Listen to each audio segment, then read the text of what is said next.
자, 교재 94페이지에 가보면 환급이 있어요. 환급. 이제 낸 돈을 다시 되돌려받는 걸 얘기를 하는 거죠. 그래서 국세 환급이다. 이제 환급은요, 이유가 있을 거예요. 이제 이유가 과오납금이라는 게 있고 환급 세액이라는 게 있어요. 이 과오납은 다시 두 가지로 나뉘어요. 오납금이라는 게 있고요. 그다음에 과납금, 그래서 오납금, 과납금 이렇게 나뉘어요. 오납금은 뭐냐면요. 그 예를 들어서 납부서가 있는데 100만 원 내라는데 냈어요. 다음날 또 납부서를 엄마 왜 있지? 또 내는 거예요. 인터넷 뱅킹으로. 이런 당연 무효예요. 반면 이거는 그냥 부당이득에 불과해요. 법률상 원인 없이 국가가 가지고 있는 부당이득이에요. 관합금은 뭐냐면요. 내가 신고를 했어요. 신고. 근데 그 신고가 부가처분이 취소되면 다시 돌려받을 거 있잖아요. 그래서 부가 취소 등을 통해서 다시 돌려받아야 되는 돈을 관합금이라고 불러요. 환급세액은 법률에 규정에 따른 거예요.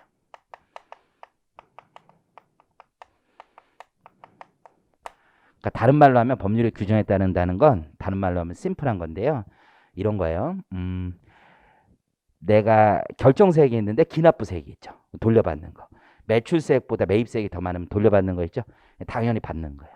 이렇게 생기면 우리 환급이 나오는 거예요. 이해하시겠죠? 그래서 첫 번째 교재에 있는 내용이에요.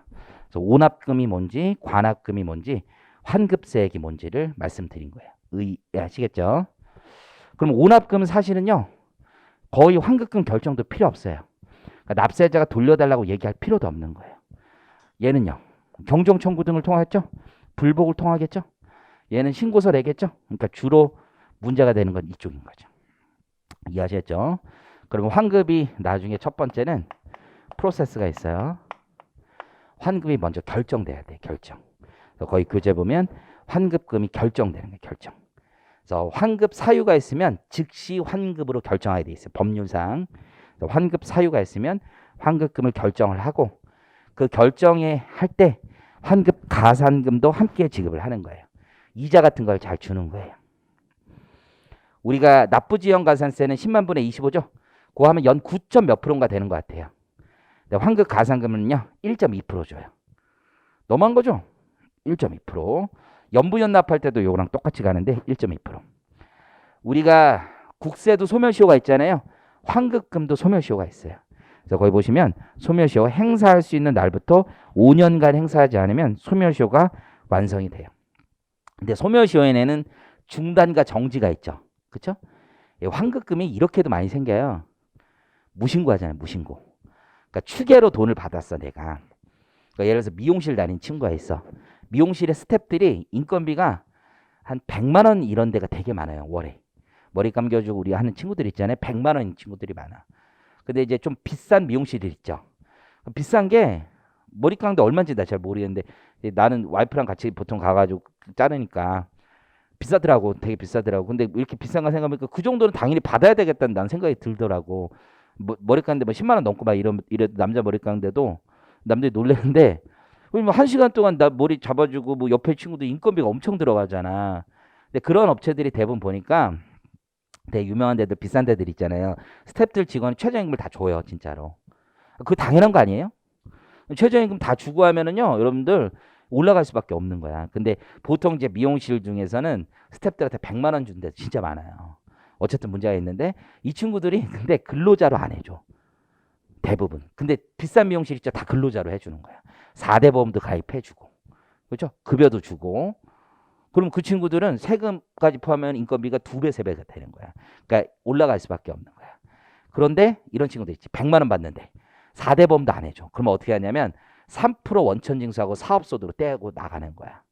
그럼 그 친구들이 건강보험료도 내야 돼. 자기 부담분. 고지서가 따로 날라오고 소득세 신고도 자기가 해야 돼. 사업소득이니까. 소득세 신고를 하겠어 안 하겠어? 아예 안 해요. 아예. 그럼 어떻게 돼? 연 소득이 1200만 원이야.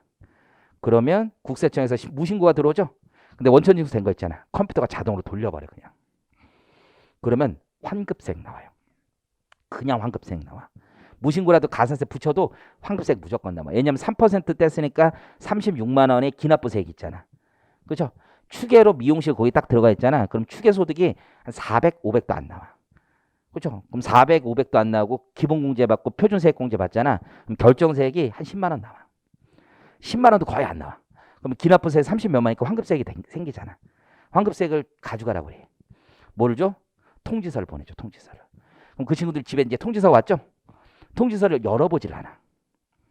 이거 뭐야? 국세청? 나하고 상관없네. 쓰레기통. 돈 받아가라고 할 때 보지도 않아. 그런 친구 진짜 많아. 국세청이 나랑 무슨 볼 일이야.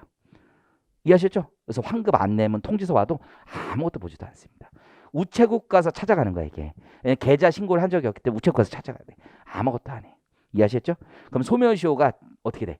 그냥 가는 거야 5년. 그래서 옛날에는 근데 소멸시효가 완성이 안 됐어. 왜냐면 환급 안내문을 보낸 게 뭐야? 소멸시효 중단 사유가 되거든. 이해하셨죠? 근데 국세청이 법을 바꾼 거지. 거의 뭐라고 바꾼지 봐봐요. 소멸시효는 세무서장이 납세자 환급 촉구를 하기 위하여 납세자에게 환급 청구의 안내 통지 등으로 아니라 중단되지 않는다. 이놈의 새끼도 아주 그냥 중단되지 않는다는 얘기 5년 지나면 꿀꺽 하겠다는 거죠. 그냥 먹겠다는 얘기죠. 너무한 거 아닌가 싶습니다. 이해하셨죠? 네 번째. 환급금 채권요. 제3자에게 양도할 수 있다. 별표 100개 치세요. 100개. 시험에 중요해서 그런 건 아니고요. 인생 사는데 중요합니다. 저 이제 경정청구 같은 거 할 거 아니야. 경정청구. 경정청구하면 우리는 어떻게 하냐면 환급세액이 나오잖아. 이 사람이 그러면 그 환급세액에 뭐 10% 20% 내가 갖기로 했잖아. 사람이 화장실 갈 때하고 나올 때 다른 사람들이 있어요. 그럼 어떻게 돼? 안 줄 가능성이 있어. 그러면 경정청구서 맨 밑에다가 환급금 양도통지서를 도장받아서 같이 넣는 거야. 환급세액이 나오면 우리한테 바로 줍니다. 바로. 이해하시겠죠? 그래서 예서 100만 원이 나왔어. 그럼 20% 할 거 아니야. 환급세액 20%딱 적어서 내면은 우리한테 20만 원 국세청에서 바로 꽂아주는 거야. 환급금을 제3자가 양도할 수 있으니까 환급금 우리한테 양도해 준 겁니다. 이해하시겠죠? 저도 몇 번 했었는데 웬만하면 믿어요. 이번에도 나 개인 하나 했거든. 근데 모 대기업의 대표이사님이셔. 모 대기업의 대표이사님이기 때문에 안 줄 리가 없어요. 소개해 준 사람도 있고. 괜찮아? 환급세액 몇 억이었는데 그중에 일부를 나 줄 거 아니야. 믿고 그런 분들은 그냥 달라면 환급 통장에 돈이 꽂혔잖아요. 그런 분들은 돈 꽂히면 바로 연락이 와요. 수수료 바로 보내드릴게요. 이렇게 해요. 바로 보내드린다고 해요. 그럼 뭐 콜이지 뭐. 그래서 우리는 아니요 오늘은 좀 바쁘니까 내일 주세요. 뭐 이렇게 해도 돼 그런 사람. 그런데 이런 애들이요. 아까 너 했으니까 우리 이 친구 내가 뭘 믿어요. 얘 세금 뭐 1,000만 원이라도 내가 뭐 환급세액 200만 원 나오는데 어떻게 줄지 안 줄지 몰라요. 그렇죠? 야 선생님 안 주냐? 그러면 선생님이요? 누구세요? 뭐 이럴 수도 있단 말이에요. 그렇잖아요. 그러니까 이런 경우는 미리 받아놓기도 하더라 이거예요. 못 믿을 사람들. 다섯 번째는요. 이 경우 세무서장은 환급금의 양도 권리 요구가 있을 때 양도인 또는 양수인이에요. 둘 다. 체납이 있으면요. 납부할 국세 및 강제 징수비가 있으면 거기에 먼저 충당을 하고 나머지를 지급하는 거예요. 이해하셨죠? 이게 양도인, 양수인 둘 다가 들어간다는 거야. 양도인도 체납이 있거나 환급금 채권을 받은 양수인도 체납이 있을 때는 둘 중 어느 누구의 체납액에서도 닦을 수 있다는 얘기입니다. 이해하시겠죠? 자, 충당 볼게요. 충당. 환급을 해주는데 결정을 하고 나서 그 다음 충당을 하는 거야. 근데 충당은 두 가지가 있어요. 하나는 직권 충당. 하나는 신청에 의한 충당. 이렇게 두 가지가 있다라고 보시면 돼요. 직권 충당, 신청에 의한 충당. 직권 충당이라는 건요. 체납이 있으면 국세청이 그냥 충당해 버리는 거야. 체납이 있으면. 이해하셨죠? 체납이 없을 때도 충당할 수가 있어. 예를 들어 이런 거예요. 우리가 법인세 신고할 때 많거든. 세 감면이나 공제를 받으면 농어촌 특별세 이런 게 나와. 이해하셨죠? 그러면 난 법인세는 돌려받을 게 있고 농어촌 특별세는 같이 나간다고. 그럼 먼저 내고 돌려받는 건 30일 있다 돌려받으니까 인터벌이 생기잖아. 그럼 어떻게 해버린가? 충당 신청서를 같이 넣는 거야. 그러면 농어촌 특별세 안 내면서 갈 수도 있잖아. 지금 이해하셨죠? 그렇게 가는 거야. 그게 여기 보시는 것처럼 직권 충당, 신청에 의한 충당 이렇게 보시면 돼요. 이해하셨죠? 자, 가보시면 직권 충당, 체납된 국세 및 강제 징수비. 납기 전 징수 사유로 인한 납세 고지에 의한 납부세액이라고 되어 있죠? 신청에 의한 충당 있죠? 신청에 의한 충당. 그래서 납세자의 동의가 필요해. 자, 보세요. 신청은 납세자가 충당 청구서를 같이 내는 거야. 얘는 체납이 없어도 하는 거고 직권은 체납이 있을 때만 하는 거야. 원칙이. 그러니까 신청은 동의서가 없으면 충당하지 않아요. 이해하셨죠? 두 가지로 나뉜다. 직권 충당 그리고 신청에 의한 충당. 동그라미 3번은 뭐냐면 1, 2에 따라 충당 후 남은 금액이 10만 원 이하야. 아까 얘기했던 미용실 직원들 10만 원 이하야. 그럼 이런 친구들은요. 체납은 아니잖아. 지금 돌려줄 돈만 있잖아. 근데 체납이 아니면 충당을 할 수가 없잖아. 지금 이해하셨어요? 직권을 할 수가 없으니까 국세청에서 아이디어를 낸 거야. 체납 상태가 아니더라도 이런 소액 채권은 얘가 낼 세금이 앞으로 나오잖아. 그것과 먼저 상계칠 수 있도록. 이해하셨죠? 동의가 없으면 원래 충당하면 안 되잖아. 체납 상태가 아니니까. 돌려줄 돈과 앞으로 내가 얘한테 고지서 날릴 거 아니야. 그거랑 그냥 먼저 스스로 상계쳐서 없애겠다. 이해하시겠죠? 동그라미 3번의 의미야. 그래서 거기 두 번째 줄에 보면 미체납분 국세의 직권으로 충당할 수 있다. 원래 체납이 없으면 직권 충당이 안 되죠? 소액 채권은 직권 충당이 가능하다 이거예요. 자, 네 번째 충당의 소급표. 그 그림을 보시면 이해가 되는데 국세 환급금 발생일이 있어요. 근데 체납세액의 법정 납부기한이 있는 거야. 지금 여기까지 이해하시겠죠? 그런 다음에 충당 결정을 하는데 그 사이에 공과금 등의 채권자들이 먼저 압류를 쳐버릴 수가 있어. 뭘 압류 치냐면 얘가 받을 뭐에 대해서? 환급금에 대해서. 이해하시겠죠? 그러면 어떻게 되는 거야? 결정된 순간에 상계 처리가 된다라면 충당이 된다면 먼저 다른 애가 압류를 해버렸으니까 내 효력이 없어지잖아. 그러니까 어떻게 하는 거야? 소급표를 만들어버린 거야. 지금 이해하시겠어요? 깡패지 깡패. 소급표를 확 만들어서 두 개가 상계가 돼버리니까 어떻게 된 거야? 채권자, 공과금 채권자는 없는 채권에 압류가 된 거죠. 사라진 채권에 압류하는 거니까 공과금 채권들은 간다는 얘기지. 집에 가야 된다는 얘기죠. 이해하시겠죠? 이런 걸 이제 민사법에서는 상계적상이 있어야 된다. 그래. 상계적상이라는 게 뭐냐면 채권 채무가 있어야지 서로 퉁칠 수 있을 거 아니야. 그러니까 거기 환급금 발생이라고 체납세액의 법정 납부기한이 둘이 선우가 있을 거 아니야. 선우가. 지금 요 그림은 환급금 발생이 먼저 있지만 체납이 먼저 있고 그 다음에 환급금 발생이 나올 수도 있잖아요. 지금 이해하시겠죠? 둘이 상계적상에 있는데 나중에 결정이 되는 거야. 상황은. 이해하시겠죠? 그럼 상계적상이 있어야 되니까 충당 일자는 소급표가 있을 때는 두 채권이 채권 채무가 존재해야지 상계를 할 수 있는 거죠. 지금 무슨 얘기냐면 둘 중 늦은 날로 소급하여 충당할 수 있다는 얘기야. 이해하세요? 둘 중 늦은 날로 소급하여 충당을 할 수밖에 없는 이유 아시겠어요? 왜냐하면 납세자의 채권이 있고 국세청의 채권이 있으니까 서로 상계를 치려면 둘이 동시에 존재해야 될 거 아니야. 그러니까 늦은 날로 할 수밖에 없다는 거야. 이해하시겠죠? 시험에 한번 나왔었던 거고. 민사법의 법리예요. 다음 페이지에 가보면 실제로 이제 환급을 하죠. 충당이 끝난 다음에 환급을 해요. 충당이 끝난 다음에 환급이 있다. 이해하셨죠? 충당이 끝나고 환급이다. 자, 며칠 이내 환급하냐? 30일 이내 지급하면 됩니다. 30일 이내. 자, 두 번째 별표. 요 근래 개정된 건데 의미가 있고. 자, 이게 대법원 판례 때문에 개정된 건데요. 예, 보세요. 시간이 없고 너무 어려운 얘기라서 대법원 판례는 세법 확대하는 거니까 명의 대여자가 있고 실소유자가 있어. 실제 사업을 하던 사람이 있고 명의 대여자가 있는데 이제 추징이 된 거야. 의미 이해하시겠죠? 그러면 실제 소유자에게는 과세를 할 것이고 명의 대여자는 세금을 돌려줘야 될 거 아니야. 옛날 대법원은 계속 그렇게 했어. 명의 대여자를 돌려주라고 한 거야. 왜냐면 실제 소유자와 명의 대여자는 납세 의무자가 서로 다른 사람이잖아. 근데 국세청은 이게 싫은 거야. 까고 주고 싶은 거죠. 여기서 추징은 1억 나오고 얘한테 한 8천 돌려줄 거면 2천만 얘한테 그냥 추징하는 게 낫지. 얘는 돌려주고 1억 다시 받으려면 얘는 체납 상태로 돌아설 수가 있잖아. 지금 이해하셨어요? 근데 법률 관계라는 건 민사채권처럼 갑과 을이 별도이기 때문에 갑은 돌려주고 을에게는 다 받는 게 원칙이야. 하지만 이걸 고수하다 보면 국세청 세수 손실만 생길 수가 있어요. 지금 의미 이해하셨죠? 명의 대여자는 다 돌려주고 얘한테는 다 받는다면 얘한테 못 받고 얘는 다 돌려줘야 되면 문제가 생기잖아. 그래서 개정을 한 거야. 보시면 파란색 상황인 거고 명의 대여자에 대한 과세를 취소하고 실질 귀속자를 납세 의무자로 하여 과세하는 경우 명의 대여자 대신 실질 귀속자가 납부한 것으로 확인된 금액은 얘가 실제로 세금도 다 내줬겠지. 그 금액은 실질 귀속자의 기납부세액으로 먼저 공제하고 그렇죠? 남은 금액이 있으면 누구한테 주라는 거야? 그냥 실질 귀속자로 간다는 거예요. 그래서 법률 관계를 다시 단일화 시켰다고 보시면 돼요. 자, 오른쪽에 물납재산의 환급. 물납이라는 게 상속세는 아직 존재하고 있어요. 그래서 상속세는 물납할 수도 있어. 부동산 같은 것으로 납부할 수도 있어요. 근데 이제 물납으로 했는데 이게 얘가 물납을 해놓고 나서 불복을 했던 거야.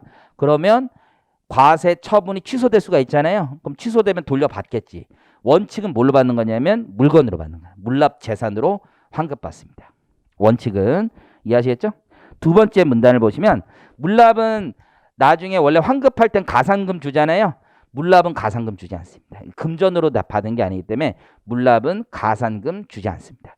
오히려 국가는 이런 생각을 가지고 있어. 우리가 그동안 관리해 줬잖아. 이런 생각 가지고 있어요. 관리해 줬으니까 우리가 받아야지 오히려. 이런 생각을 더 가져요. 그래서 가산금 주지 않아요. 근데 원래 재산으로 주는 건데 그 재산이 매각됐어. 그럴 수 있잖아요. 그럼 그 재산을 다시 사서 줘야 되잖아. 그럴 수는 없지. 혹은 행정재산으로 사용하고 있어요. 그럼 우리 국세청에서 나가야 돼? 영등포 세무서 알아요? 영등포 세무서? 그 옛날 목화의 식장 자리야. 물납 받은 거야. 물납. 이해해서 물납 받아서 세무서가 쓰고 있는데 과세 좀 취소해서 다 나가라. 그럼 안 되겠다는 거죠. 이해하시겠죠? 또 나가면 또 왜 안 돼? 안 된대 근데 어쨌든 안 된대. 그래서 그때는 금전으로 환급하게 돼 있습니다. 이해하셨죠? 그럼 어마어마하게 손해가 있을 수 있잖아요. 부동산 가격이 엄청 올랐는데 어쩔 수 없어요. 행정세상. 4번, 5번은 안 보셔도 되고. 자, 다음 페이지에 가보면 국세 환급금, 가산금, 기산. 우리 환급금, 가산금이 나올 가능성이 굉장히 높아. 개정된 중요한 상대 여기 몰려있기 때문에. 자, 첫 번째 과오납. 과오납. 잘못된 거죠? 그러면 가산금 이자의 기산일이 있을 거야. 언제부터 기산하냐면 냈던 날 있죠? 납부일의 다음 날부터 가산금 주는 거야. 이해하셨죠? 자, 개정된 것 중에 중요한 거 있어. 그게 뭐냐면 거기 4번에 경정으로 인한 경우 있죠. 무신고 경정. 자, 경정 있어요. 경정. 경정이라는 건 경정 청구한 거죠? 거기 밑줄 가봐요. 신고일로부터 30일이 지난 날 이렇게 돼 있죠. 작년까지 뭐였냐면 경정 청구일부터 계산했어. 자, 보세요. 옛날에 내가 5년 전에 잘못 낸 거에서 경정을 청구해. 그러면 환급 가산금 잘못 낸 날이 5년 전이잖아. 5년 전부터 계산하지 않고 경정 청구한 오늘부터 계산했어. 너무 화가 났지. 옛날에 내가 이게 대기업들 조세 소송하잖아요. 그럼 수수료가 이것만 잡기도 해. 환급금만 수수료로 받기도 해. 대박이죠. 환급금 1.2% 받아서 뭐 하겠냐 싶겠지만 옛날에는 2.4도 있었어. 옛날에는. 그 정도 되면 수수료 받을 만해. 이자로 받을 만해. 아니, 세액이 1,000억이 넘어. 그러면 수수료 5년 치면 1년에 24억씩 붙는 거 아니야. 그럼 100억도 나와. 그렇잖아. 괜찮아. 그럼 5년치 받으면. 그런데 경정 청구일부터 하면은 환급금 이자가 별로 안 붙는단 말이야. 이해하셨어요? 그래서 다시 바꿔준 거야. 옛날 신고했던 날 있잖아요. 그 신고일로부터 30일이 지난 다음 날부터 원래 환급이 30일 있다 주는 거잖아요. 그 날부터 계산해 주는 거야. 이해하시겠죠? 자, 밑에 화살표에서 두 번째 거 체크하시고 세 번째 거 또 체크하시고. 자, 두 번째 건 이건데요. 우리가 이의신청 심사 청구를 했어. 그래서 이겼어. 그러면 빨리 줘야 될 거 아니에요? 근데 국세청에 이런 거죠. 아, 들어. 내가 안 주고 싶어. 안 주고 싶어. 언제 주세요? 줄 거야. 좀 기다려. 화가 난 거죠. 화가. 이해하시겠죠?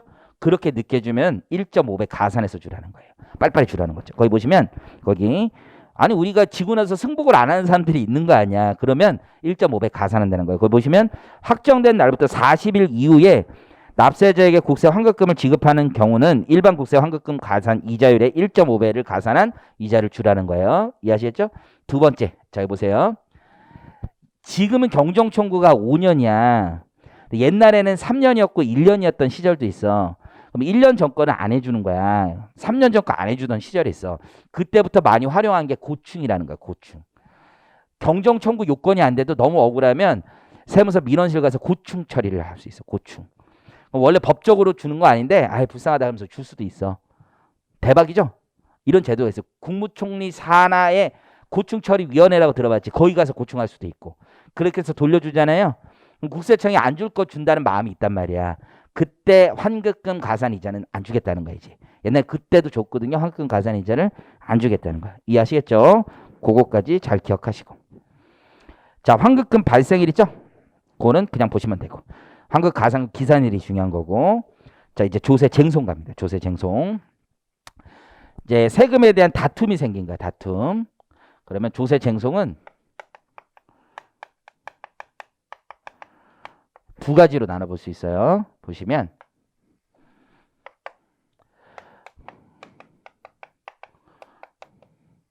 처분 있잖아요. 처분. 처분 전에 다퉈볼 수가 있어. 그게 뭐냐면 처분 전에 다퉈보는 거. 과세. 이게 처분이야. 전 적부 심사라는 게 있어. 처분 후에는 행정심판 전치주에 따라서 행정심판을 다퉈볼 수 있는 거예요. 이해하셨죠? 납세자 권리가 굉장히 중요한 거예요. 이 과세 전 적부심사라는 게. 그래서 과세 전 적부심사의 핵심은 처분 전에 과세관청 스스로, 처분의 당사자 스스로 지금 잘잘못을 다시 한번 검토할 기회를 주는 걸 얘기하는 거예요. 그럼 이해하셨죠? 한번 여기서 이겼을 때 돈을 많이 받을까? 여기서 이겼을 때 돈을 많이 받을까? 요 1번, 2번. 1번일 때 돈 많이 받을 것 같다. 2번일 때 많이 받을 것 같다. 대기업은 여기서 하면 무조건 많이 받아. 대기업은. 왜냐면 대기업은 되게 똑똑해. 그래서 일단 고지서 나오면은 임원들 많이 잘려. 큰 세액 나오면. 이해하셨어요? 그러니까 세액 나오기 전에도 이게 결국은 과세될 거라는 걸 다 알기 때문에 여기서 이기는 건 진짜 잘하는 거다. 수수료 겁나 높아 여기는. 임원들 잘린다니까? 임원들이 몇백억 몇천억 나오면 세무조사 담당 CFO 이런 사람 다 잘려 지금. 빨리 줘야 돼. 그 성공만 해봐. 일반 개인들은 돈 안 줘. 여기서 이겨도. 잘 안 주는 사람도 있어. 고지서가 안 나왔잖아. 아직 무서움을 몰라. 그냥 잘했네 이거야. 대기업은 여기서는 이제 깎여. 이미 잘린 다음이야. 그렇죠? 여기는 일반인들은 많이 주기 시작합니다. 고지서 나왔죠? 정신 차려야 돼 이제. 이제 죽어. 일단 세금 내고 시작한단 말이야. 죽는 거야. 그러니까 보통은 여기서 돈을 많이 받는 사람들은 이제 일반 좀 중소, 중견, 개인. 대기업은 여기입니다. 무조건 여기입니다. 대기업은 지식이 있는 사람은 여기야. 지식이 세법에 대한 지식이 많이 떨어질수록 여기야. 그래서 보통 그렇게 보면 돼. 그래서 저도 과세전 적부심사를 열심히 안 해요. 옛날엔 진짜 열심히 했지. 요즘은 중소 중견기업이 많으니까 일단 한 대 맞고 시작하자. 이런 개념이 있을 수가 있어. 어쨌든 간에 여기는 맞기 전인 거야. 그럼 과세전 적부심사는 어떻게 하는 거냐면 먼저 하나 액션이 있겠지. 그게 뭐냐면 세무조사를 받았겠지. 그럼 세무조사 결과 통지서 같은 게 와요. 그 세무조사 결과 통지서를 받고 나서 과세전 적부심사를 청구하는 거야. 두 번째는 과세 예고 통지라는 게 와. 과세 예고 통지. 그 과세 예고 통지가 오면 그 예고 통지 받고 이거 과세 다시 한번 생각해 주세요라고 하는 거야. 그럼 과세전 적부심사의 가장 큰 효력은 뭐냐면 아직 고지서는 못 날려. 다시 생각해야 되니까. 이해하셨죠? 그래서 과세전 적부심사는 세무조사 결과 통지서나 과세 예고 통지서를 받고 나서 그 다음에 과세전 적부심사를 청구를 해. 그런 다음에 어떻게 돼? 받아들일지 말지를 결정하게 됐죠? 그래서 받아들일지 말지를 결정하는 거야. 그래서 받아들이지 않으면 이제 처분이 되는 거야. 처분이 된 다음엔 우리는 불복으로 가는 겁니다. 이해하시겠죠? 즉 처분의 유보 효과가 있어. 아직 과세전 적부심사 전에는 처분이 일어나지 않는 거예요. 과세전 적부심사에 대한 결정이 일어나기 전까지는 처분이 없는 거야. 이해하시겠죠? 자, 가보겠습니다. 그래서 사전적 구제 절차로서 과세전 적부심사라는 게 있는 거고요. 보시면 30일 이내에 해주는 거다. 자, 의의부터 볼게요. 세무조사 결과의 서면 통지 또는 과세 예고 통지 이 두 가지를 받으면 통지를 받은 날부터 30일 이내 과세전 적부심사를 청구할 수 있습니다. 그래서 처분청 스스로 다시 생각해 달라는 거야. 이해하시겠죠? 과세 예고 통지는 뭐냐면 이런 거예요. 자, 그냥 심플합니다. 업무감사 결과에 따라서 세무서장, 지방국세청장이 과세한다. 그러니까 지방국세청이나 국세청에서 업무감사를 하여 그리고 나서 다시 과세하는 경우도 있고 동그라미 2번을 보면 세무조사에서 확인된 것으로 조사 대상자 외자에게 과세자료 및 현지 확인 조사에 따라 세무서장 또는 지방국세청장이 과세하는 경우도 있더라. 세 번째가 그냥 고지하는 세액이 100만 원만 넘으면 과세 예고 통지를 하는 거야. 이해하셨어요? 다만 생략하는 경우도 있어. 감사원이라고 들어봤죠? 감사원. 우리 혹시 공부하시는데 공무원 되실 분 있잖아요. 그럼 세무공무원도 있지만 감사원의 공무원으로 갈 수도 있어. 여기가 짱이야. 여기가. 여기가 짱이에요. 여기 7급으로 가시면은 7급 공무원이 거의 과장님, 서장님하고 맞붙어요. 감사원이 짱이거든. 그래서 감사원이 7급 이제 나 옛날에 근처에서 20대 후반의 여자분이었는데 감사원의 감사직으로 계신 분이야. 국세청 감사하는 거야. 일선 세무서도 다 감사하거든. 그분이 과장님하고 이제 과장님은 이제 5급이란 말이야. 그 5급 과장님하고 하는데 기분이 나빴나 봐. 과장님 뭐 지금 50대인데 여기 28인가 이분이 기분이 나빴는지 서장님한테 독고다이로 가가지고 이따구로 일할래요. 이런 식으로 얘기를 비슷하게 한 거지. 이따구는 아니어도 서장님 화가 나고 서장님 화가 나니까 과장님 쪼고 과장님이 다시 나한테 전화한 거지. 그때 옛날 세무조사 했던 걸 가지고 다시 전화를 해가지고 원액의사 네가 이러면 어떻게 되냐? 뭐 이런 얘기까지 나온 거야. 그때 내가 느꼈지. 갑 오브 갑은 우리 20대 후반의 그 감사직 여자분이고 그다음에 우리 서장님, 병희 과장님 나는 정충되는 삶이구나. 그때 많이 느꼈어. 진짜 내 감사직 진짜 짱이구나. 그때 많이 느꼈고 진짜 너무 높은 분이라서 내가 얘기할 수도 없었어. 진짜 나의 인생이라는 게 도대체 무엇이냐. 그때 많이 회의도 늘고 했지만 어쨌든 간에 그래요. 그 감사직이라는 게 있지. 감사직. 그래서 내 후배가 얼마 전에 결혼했는데 감사직 공무원이랑 결혼했다는 거야. 그래서 대박. 그래서 와이프 뭔데 그때 와이프가 세무사 하셨대 옛날에. 그래서 세무사에다가 그 시험 봐가지고 들어갔다는 거야. 지금 이제 급수가 좀 있는데 그래서 내 후배한테 이제 형이라고 내가 부르겠다. 좀 잘 좀 봐달라. 막 그렇게 얘기를 하고 있어요. 그런 감사원에서 지적질을 한 거야 국세청에. 이해하셨어요? 그러면 과세전 적부심사가 받아들여지겠어?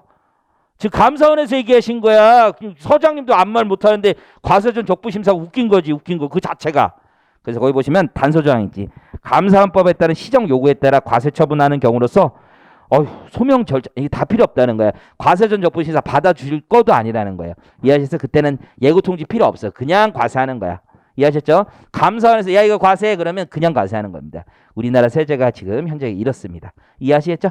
그러면 세무조사 결과 통지나 과세 예고 통지를 받으면 과세전 적부심사를 하는 거고 과세 예고 통지는 100만 원 넘는 거면 다 하는 건데 아무리 100만 원 넘는 거라도 감사원의 시정 요구에 따라 되는 거면 과세 예고 통지 안 줘도 된다는 얘기야. 그럼 과세전 적부심사도 청구할 수 없다는 얘기예요.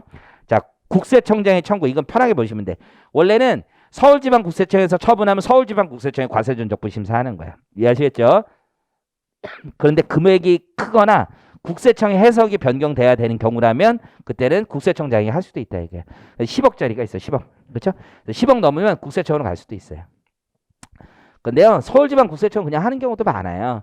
그냥 이유가 단순해. 나는 국세청 가는 게 더 낫다고 생각하거든. 사실 서울지방국세청에서는 국세청을 하는 게 더 좋잖아. 근데 이제 많은 일선에서는요. 서울지방국세청에 귀찮아. 이런 거예요. 왜? 국세청 세종시야. 차 타고 내려가야 돼.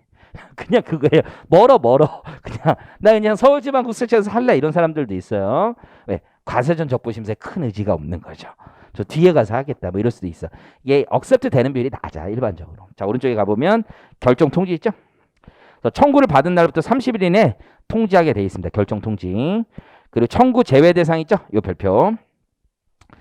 자 결정 통지는 30일 안에 해주는데 내가 그 과세 예고 통지 받은 다음에 30일 안에 과세전 적부심사를 청구하는 거잖아요. 근데 과세전 적부심사 청구에 배제 대상이 있어. 이런 경우는 할 수가 없어. 첫 번째가 납기 전 징수 사유, 수시 부과 사유 같은 거 있잖아요. 이러면 지금 시급한 상황이잖아. 빨리 얘한테 세금을 걷어야 되는데 언제 부과 처분을 기다렸다가 부과 처분했다가 돈을 받을 거야. 그러니까 야, 우린 바로 간다 이거. 바로 처분해야 되겠죠? 두 번째, 조세범 처벌법에 따라 고발 통과한 거야. 이건 얘기할 게 없지. 야, 경찰과 검찰가 왜 우리한테 얘기해 이거예요. 자, 세 번째, 세무조사 결과 통지 또는 과세 예고 통지하는 날부터 제척 기간이 3개월밖에 안 남았어.